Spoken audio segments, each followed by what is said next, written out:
Naging emotional ako sa video na to ni Miss Kylie Padilla. Eto yung video niya na yon. Nakakalungkot kapag tinatawag natin minsan ng mga manhid, martir, yung mga nanay na nagsistay pa rin kahit nasa mga abusive or toxic relationships kasi hindi nyo naiintindihan minsan. Sino bang babae ang gustong magstay sa isang lalaki na puro pain yung binibigay sa kanya? Sino bang babae ang hindi gustong maging masaya? I have a friend, nakala niya mahal na mahal siya ng asawa niya lalaki kaya halos taon-taon inaanakan siya.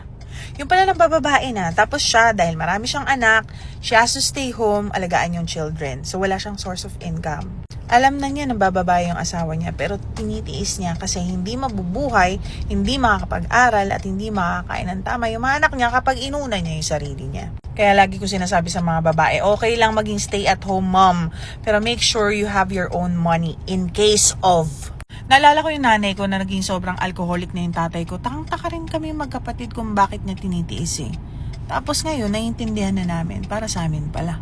Nanay ko maganda, sobrang parang labanos yung kutis, smart. Alam mo yung pag lumabas at nakalaya yun, maliligawan at baka magkaroon siya ng mabuti at mas better na buhay. Pero pinili niya magstay kasi gusto niya.